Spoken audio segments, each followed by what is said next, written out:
Hey guys, welcome back to another episode of the Movie Buffer. Today we're continuing our Little Monsters marathon by covering what is arguably the best and most well-known of the Gremlins knockoffs, that being Critters from 1986. I recall seeing this DVD cover at one of the local libraries when I was a kid. Fun fact, it was one of the first movies I ever actually watched on DVD. But anyway, I decided to rent it and actually ended up enjoying the film quite a bit. I even at one point owned the entire collection on DVD. Now, we'll see about me covering the sequels, as there are quite a few of them, and, well, let's just say that pretty much all of them after part 2 are of questionable taste. But you know what, let's just focus on the positives for now. Critters was actually directed by Stephen Herrick, who would end up going on to direct the live-action version of 101 Dalmatians. Much like Ghoulies, the idea for Critters had been pitched a few years before Gremlins was released, although the film would end up being shot and released 2 years after Gremlins. Although I would even argue that while the critters themselves do act very Gremlin-like at times, the film itself is different enough to where it can easily stand on its own legs. Hell, I would actually argue that Critters probably has even more layers to it than Gremlins, combining elements of science fiction, horror, and comedy. Personally, I find the Critters being aliens that have escaped from a space prison and also happen to be fugitives a really neat concept. Also, the fact that the Critters get their own subtitles whenever they talk to one another is fucking great.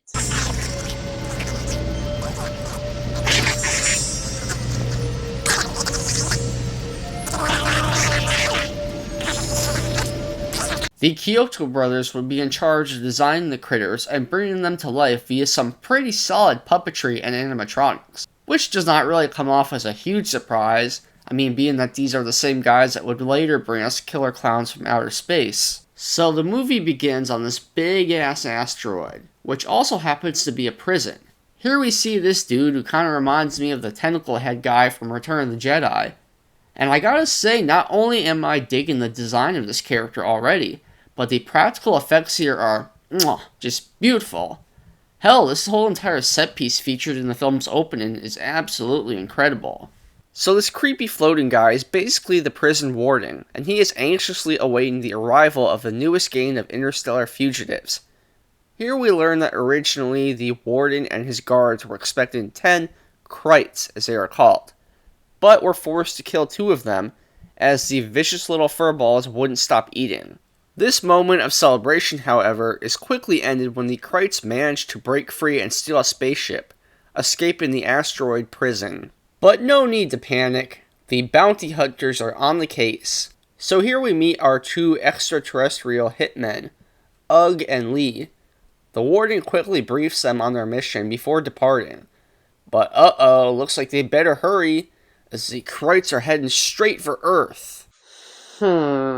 This all sounds awfully familiar. Now it's time to meet the most 80s American family you could possibly imagine. So there's the son, Brad, played by Scott Grimes, who is pretty much our main protagonist for the movie. There's of course the mom, played by Dee Wallace, because, of course, why not? She already played the mom in 2 other 80s classics. Then there's the dad, Jay, who honestly is pretty forgettable. His only 2 character traits are that he's a mechanic and he lives on a farm. Then, last but not least, there's April, who, much like her dad, is pretty forgettable. I only even bothered giving her an introduction because her boyfriend is played by Billy fucking Zane, in a very early role. There is also the town drunk Charlie, who claims he can hear transmissions from UFOs via the fillings in his teeth. Yeah, I have certain feelings about this character. I think he's supposed to be the comic relief of the film, but honestly he's more so just weird and rather annoying if you ask me. Now whether it's for better or worse, Charlie does end up becoming a staple in the Critters franchise, so guess I'll just have to get used to his annoying ass. Meanwhile, the bounty hunters are getting a crash course on Earth's history, including a cameo from Hitler along with the planet's modern-day culture. Then we get one of the sickest music videos of one of the most rad songs ever to be featured in a movie.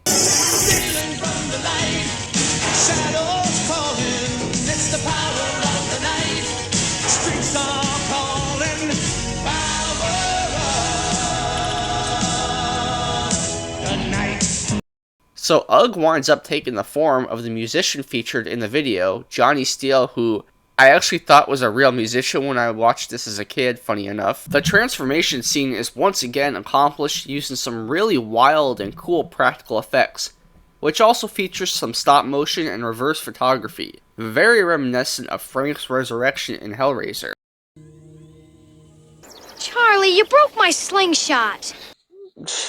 Man, somebody get his goofy ass out of here. And you know what? Put this motherfucker on the list while you're at it too. Anyway, the next night, the Krites arrive on Earth, and they are hungry. Later that night, Jay and Brad go to investigate the mysterious object they saw landing nearby, and stumble across a bull, who, let's just say, has seen better days. Fortunately, unlike the majority of characters we see in horror films, Brad and his father actually have some common sense, and after finding the half-eaten carcass of the dead bull, immediately head back to the farm. But you know what? We came here to see these critters fuck up some shit.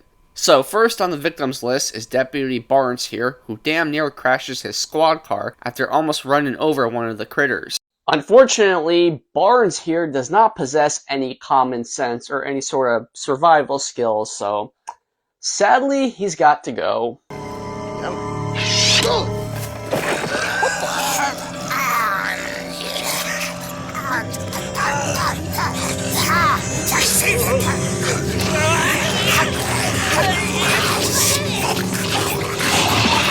Back at the farm, it looks like the critters have arrived, and the first thing they do is scare the living daylights out of poor Dee Wallace by peeking through the kitchen window with their little red eyes. Of course, in typical horror movie fashion, the lights go out, and I guess the critters cut the phone lines as well. Although I do have to wonder if they're from another planet, and this is presumably their first time on Earth.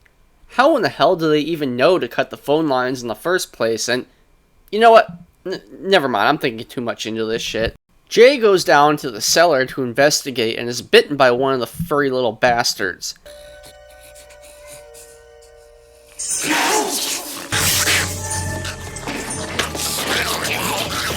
But not to worry, he lives. Next, it's poor Billy Zane's turn. First, he gets his finger munched off by one of the critters, and then is basically eviscerated and eaten alive. It's a PG-13 rated film, mind you, so they couldn't go too crazy with the gore, but I gotta say, for being a PG-13 rated movie, much like Ghoulies, this film does sort of skirt that line when it comes to some of the on-screen violence and gore. Fortunately for April, her brother arrives just in the nick of time to save her. He lights a firecracker and throws it at the Krite, who eats it, and then dies in a very Looney Tunes-like fashion.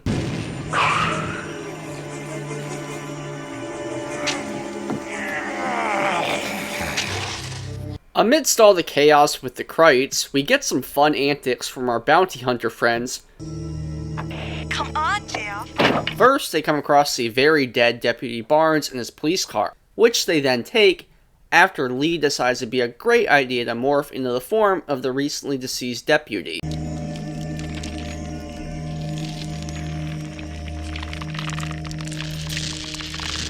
Then they crash right through a church where Lee once again changes form, this time taking the form of the town reverend.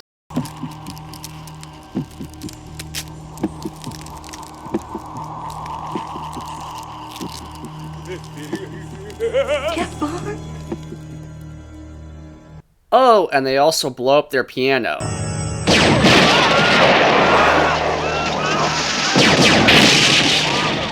Next, they crash a bowling alley.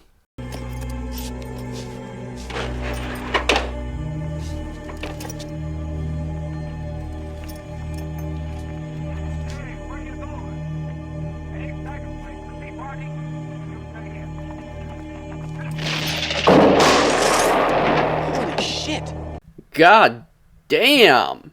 Maybe I should be taking bowling lessons from this guy. Next, one of the bounty hunters transforms into Charlie, who also just happens to be at the bar when all of this is going down. Keep your shirt on, asshole. Well, that was uncalled for.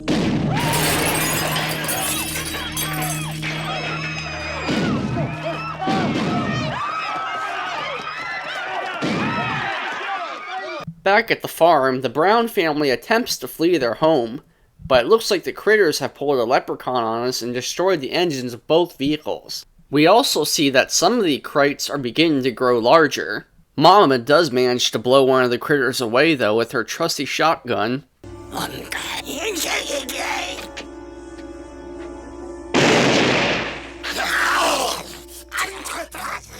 Brad also manages to take out one of the critters, even if it is kinda by sheer dumb luck.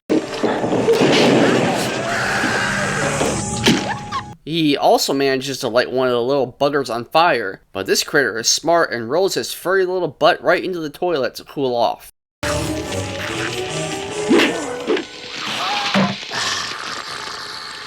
One cool concept that sadly is never really brought back up in any of the sequels is the fact that the critters grow larger the more that they eat.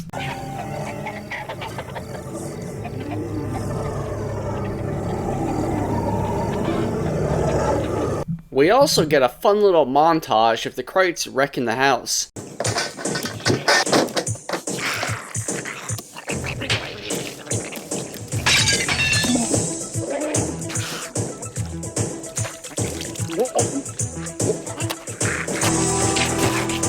And even our old buddy E.T. makes a cameo appearance.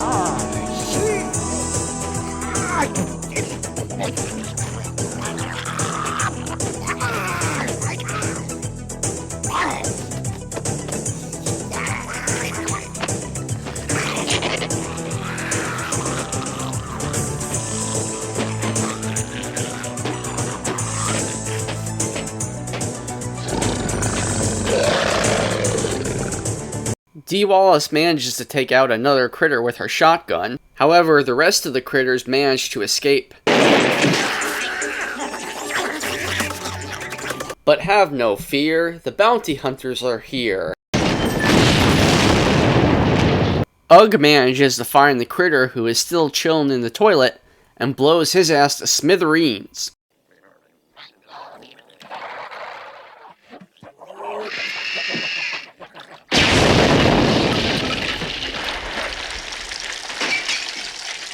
Also, the town sheriff finally arrives on the scene and promptly gets his ass thrown out a window by the Charlie lookalike. I hope not your take over our operation.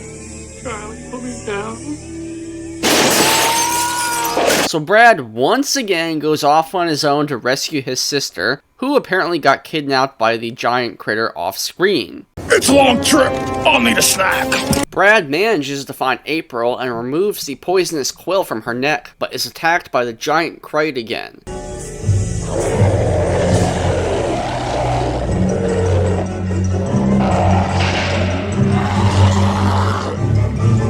The two manage to get off the ship okay, but now the critters are attempting to flee once again.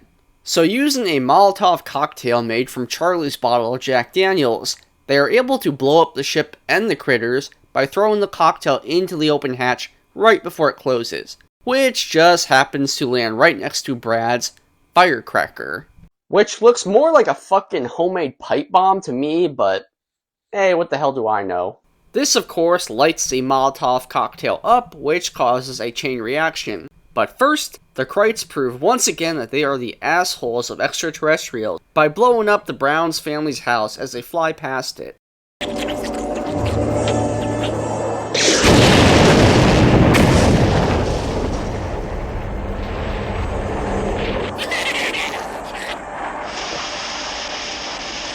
It's a short-lived victory, though, for the krites, as their spaceship gets blown up, killing the remaining critters. So, happy ending. Charlie decides he's gonna actually do something with his life, and convinces the bounty hunters to take him to their planet and train him. That is, if he doesn't end up annoying them to death, and they have to shoot his goofy ass, which is a very high probability if you ask me.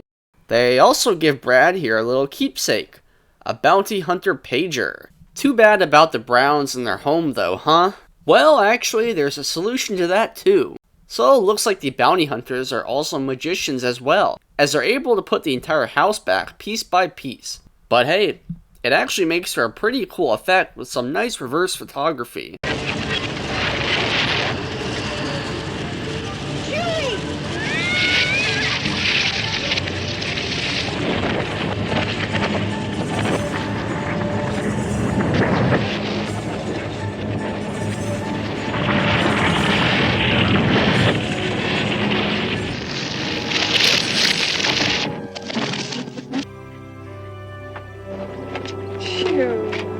And look, they even saved the cat. Oh no, what's this?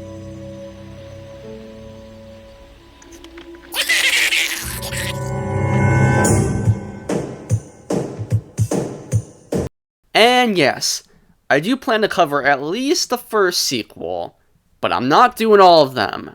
Most likely, as I am a firm believer that watching Critters 4 will cause brain damage. But anywho, that's a tale for another time. As far as this first Critters film goes, it's got a pretty neat concept that makes for a fun little flick. Like I said in the intro, the movie has a lot of layers to it, surprisingly. I mean, granted, it's pretty straightforward at the end of the day, and this is still a B movie, but throwing in the entire subplot involving the bounty hunters searching for the critters could have been a concept that, if handled poorly, would have severely derailed the movie's plot. Thankfully, the writing is just clever enough to where it actually ends up working to the film's advantage. Also, if you happen to be a sucker for good practical effects, you definitely will not be disappointed with Critters. Admittedly, the acting is a bit of a mixed bag, but mostly everybody does their job well enough.